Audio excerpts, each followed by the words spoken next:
Hello everyone, welcome back to my recap movie again. In 1985 a crew is working hard in an oil rig called Sector 7. When one of the drills is having trouble, a man goes underwater in a submarine and discovers the drill is stuck. In order to fix it, he puts an underwater gear and leaves the submarine, which allows him to see a huge and beautiful sea creature swimming by. At that moment the sea floor cracks, the ground starts shaking, and some mysterious little glowing creatures begin swimming around the man. He tries to touch one of them, but as soon as he stretches his hand, the pressure of the water suddenly rises and starts pushing the man in the submarine upwards. The man holds onto the drill and tries to use the radio to call for help. But now the little creatures are attacking him and everything goes black. Years pass and it's now 2011. The current crew in Sector 7 is having a problem with a riser, so Hae-jun instructs them to lock the valves while she controls the pressure, during which she accidentally hurts her shoulder. With lots of coordinated effort, the team holds onto the valves as the pipe is slowly lowered. This pipe almost hits a man in the head, but they move away just in time and manage to fix the riser before it gets worse. Afterward, the team discusses the fact they can't seem to find oil. They consider Hae-jun to take unnecessary risks and be too impulsive, which triggers an argument. Hae-jun refuses to give up and swears she'll find oil sooner or later. Meanwhile, another employee scolds a young crewman and puts him in crazy positions for almost dropping the pipe on his head earlier. The poor youngster is scared and holds onto the pipe, which causes a weird liquid to come out of the platform. This last squid also brings out a little glowing creature that the men don't recognize. Back to Hae-jun, she's at the clinic so Dr. Moon Hyung can look at her injury. Dong-soo comes to tease Hae-jun for this and tries to flirt, still not understanding that she isn't interested.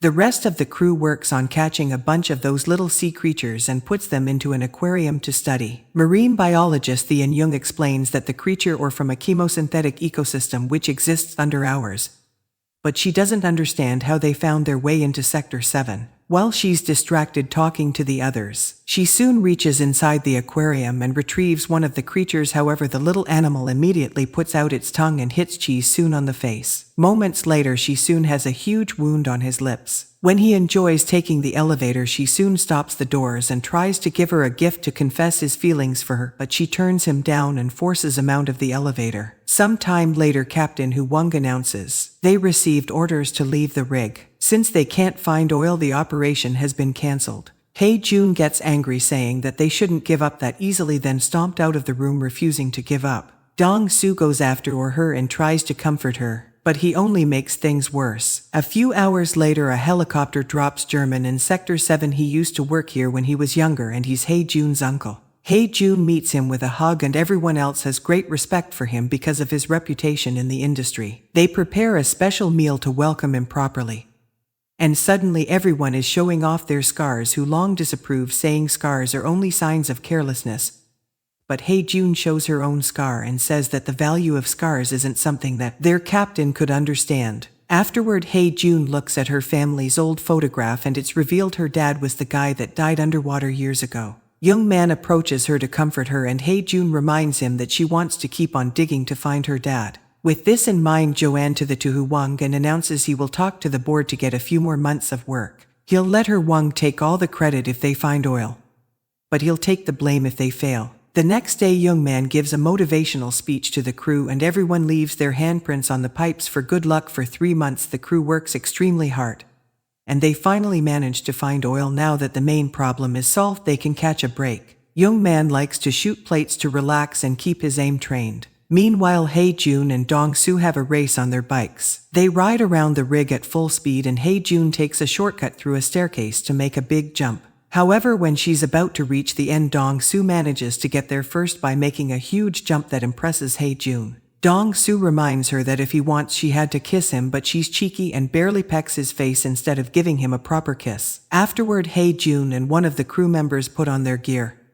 and dive into the sea to check the structure underneath the rig. When they check the pipe, they notice damage on the metal and begin working on fixing it. Up in the rig, a strange presence begins sneaking around and hits the rope that is holding Hae-jun's crewmate, which begins pulling him in. The crew notices this and tries to pull up, but instead the rope breaks and the man dies while falling to the bottom of the sea. At that moment, Hae-jun's tools malfunction and knock her out, so the crew has to pull her out of the sea using the other rope. Suddenly she sees herself surrounded by weird-looking jellyfish and among them she finds the dead face of her friend, but this turns out to be a dream and Hae-jun wakes up in the clinic. She has a breakdown because of grief and Young-min comforts her before sending her to a room to rest. Hyun-young visits her and wants to tell her something very important, but before she can say anything she is interrupted by the others and leaves. Then Hyun goes outside to do some thinking and is approached by Ji-soon, who keeps bothering her with his advances. This is seen by the working crew. Later in the evening, Hae-jun sits at her friend's machinery degree for him, but she's suddenly startled when the body of Yoon-young falls on the window. She's taken to the clinic,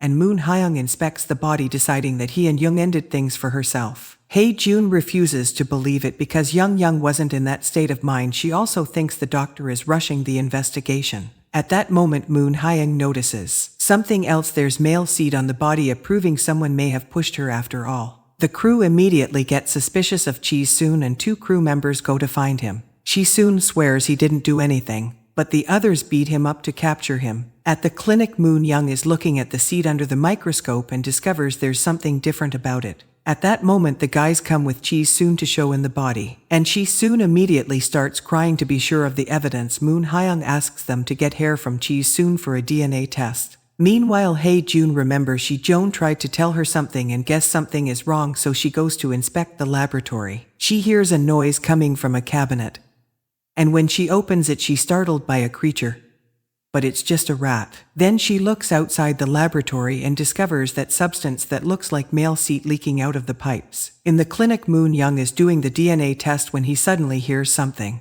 He checks the door and sees nothing, but someone off-screen hits him and kills him in seconds. Back to Hae-jun, she continues to look around and finds the broken rope, but at that moment she hears someone running away. When she goes to check, she finds a one who tells her Moon Healing is dead. The crew gets together to discuss theories and discovers both bodies are gone. The guys think Ji-soon did it, but young man is skeptical. Meanwhile, Ji-soon is tied up in the basement and begins shaking in fear when he sees a strange shadow approaching him. At that moment, the crew arrives and finds a trail of blood in that seed-like substance that they follow to find Ji-soon hurt in a corner. At first they think he's dead, but when they come closer, Ji-soon wakes up and starts to freak out as he announces there's a monster in the building. Suddenly the entire rig starts to shake and Ji-soon takes the chance to run away. The crew splits into 2 groups to go after him, and when Hae-jun and Dong-soo go down a corridor, they're shocked to discover a huge monster walking on the ceiling. In another quarter, Ji-soon is trying to escape without being noticed, but the monster finds him and immediately kills him. Moments later, Hae-jun and Dong-soo make it to the generator room and discover the monster made a nest there. The whole place is now covered in goo and has the dead crew bodies in it, which has turned off the power. Afterward, the crew gathers in the cons room and Hae-jun tells them the monster is real. They try to make a call for help, but communicators are down, so Young then grabs his weapon and announces he'll be fighting back Hae-jun, Dong-soo and who decide to go with him.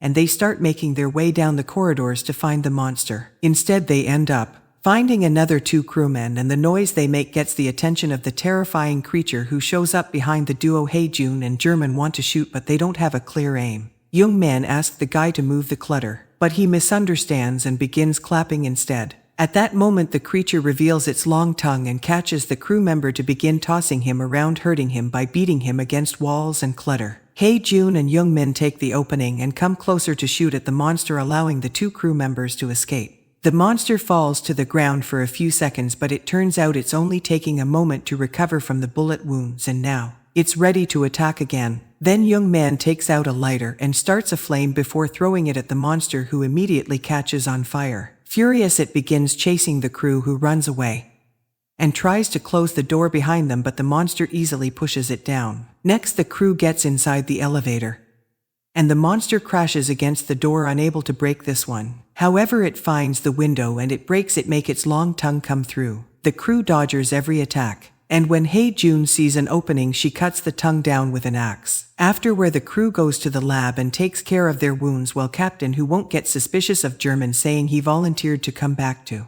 this lousy rig and that he knew to use fire against the creature. Young Min responds by breaking one of the aquarium boxes and grabbing one of a little creature to set it on fire, saying it'll keep the flame up for 24 hours. Then he shares the whole story. When Hae-jun's father found the creatures years ago, the science team immediately noticed that the seed-like liquid these animals produce could be used as a much better oil. However, there was an ethical argument because they would be burning living beings. The team started to breed and experiment with these creatures, and one of them ended up growing into the giant monster they met earlier. Han Young discovered the truth while she was doing her research, and when she threatened to tell the others, Young Man killed her. Back to the present, an angry Hei Jun feels betrayed by her own uncle, but Young Man says he's come back to pay for his mistakes. Suddenly they begin hearing noises, and the monster appears at the window, which it quickly breaks to get inside and attack. The crew begins running away, and Young Man gets captured, but he tells Hei Jun to leave him and escape. As Young Man is tossed around by that sticky tongue, he manages to grab a bottle of burning medicine and throws it at the monster, who immediately hisses in pain. Drops the man before running from the room. The crew goes looking for their weapons, and Hei Jun volunteers to go to the generator room to restore the power. Dong-soo goes with her and watches in shock how Hei Jun isn't afraid to reach into the goo and pull the lever to finally bring power back. Meanwhile, Hu Long and the two young guys go down a corridor and are startled when they suddenly find the monster underneath their feet. They try to hold him down, but the creature is too strong and bursts through the floor to attack. The men try to shoot it to no avail, and the creature begins chasing them. As they run, one of the young men trips and his friend goes back to help him, but Hu-won keeps running and enters another room where he locks the door, not caring about the police of his terrified men. The friends try to cling to each other, but the monster uses his tongue to pull them apart, and one by one he kills the two guys without mercy. By the time Hei Jun and Dong-soo come back, they're shocked to see nobody around. It turns out Hu Wang has selfishly taken the submarine, trying to escape by going underwater. However, he barely manages to travel for a few minutes before the body of one of his crew members hits the window, and the creature suddenly appears on top of the submarine to break all the glass and let the water into the vehicle, causing Hu Long to drown. Back on the rig, Young Min initiates the building self-destruction sequence before going outside to shoot a flare. Hei Jun and Dong-soo want to stop it, but only the captain has the power to do so. At that moment, the monster comes back, and Young Man meets him with a flame for which only burns the monster a little bit and doesn't have much of an impact. Next, Young Man begins fighting the monster with a pipe, and after exchanging a few hits and being tossed around, he stabs the creature and holds onto the metal as a trap. Now Young Man can use the lighter again and start a better fire, which begins burning the creature at great speed. However, Youngin got covered in the weird liquid during the fight, and he ends up dying in the fire. The creature begins shaking in pain and looking for water, so Dong-soo has to push Hei Jun out of its way. Unfortunately, the monster uses the chance to grab Dong-soo as well, and it brings him with it when it jumps into the ocean together with German's body. Devastated, Hei Jun falls to her knees and suddenly hears something. It looks like Dong-soo managed to save himself by holding onto a rope. Hei Jun immediately gets her bike and uses it to pull the rope. The monster jumps out of the water to try to attack, but Hei Jun pulls up Dong-soo just in time. Suddenly the bike slips and Hei Jun falls, hurting her shoulder in the process. But luckily Dong-soo can climb the rest of the way up with 1 minute left. For self-destruction, Hei Jun is happy to see Dong-soo again, but the moment is ruined when the monster crawls back. Dong-soo grabs it by his mouth and begins struggling against it, wanting to give Hei Jun the chance to escape. The monster doesn't give up and throws Dong-soo in the air before jumping after him and killing him with a quick bite. The creature doesn't stay in the water, though it quickly begins climbing back, so Hei Jun gets on her bike and drives near the monster to get its attention. Using a gun, she shoots at it to put it near the edge to delay it. Then she drives away to make a huge jump and turns around a corner to go under a narrow pathway. When the monster tries to follow her, it gets stuck in the structure, so Hei Jun pulls another quick maneuver and throws the bike of the creature, causing a huge explosion. Unfortunately, the monster is thoroughly burned, yet still not dead. Hei Jun runs to the drilling area and hides in the cabin, where she carefully presses a button to open a door from afar. The monster goes into the other room thinking someone is there, and then Hei Jun closes the door thinking she's managed to lock it up. However, the monster still escapes and comes back through the ceiling. Then it begins chasing Hei Jun through the pipes. Hei Jun grabs a wrench and begins hitting the monster, only to get pushed against the machinery. Then Hei Jun finds some rope and lets the crane take her up. The monster begins climbing up so Hei Jun jumps onto a pipe and causes the monster to fall right into the drilling spot. She falls as well and hurts her leg, but at least she dodges the pipe just in time. Next, Hei Jun rushes to grab the remote control and stands still to laugh where the monster in. Once it's close enough, she presses the button and the drill comes down, holding the monster captive. However, its limbs are still free and manage to grab Hei-jun's leg, making her fall. Hei-jun struggles against the hold and drags her body on the floor until she reaches the control and activates the drill, which begins slashing through the monster's body and finally kills it. Afterward, the rig begins to self-destruct. Hei-jun doesn't let all the explosions scare her, and she gets on her bike to jump out of the building and reach a nearby platform where she shoots another flare. Soon a helicopter comes by and rescue her. A few years later, and older Hei-jun comes back to Sector 7 and checks the underwater pipes, where she begins crying when she discovers all the encouraging messages her old crew had written on them before the tragedy. Please subscribe and turn on notifications for get more videos. Thanks for watching.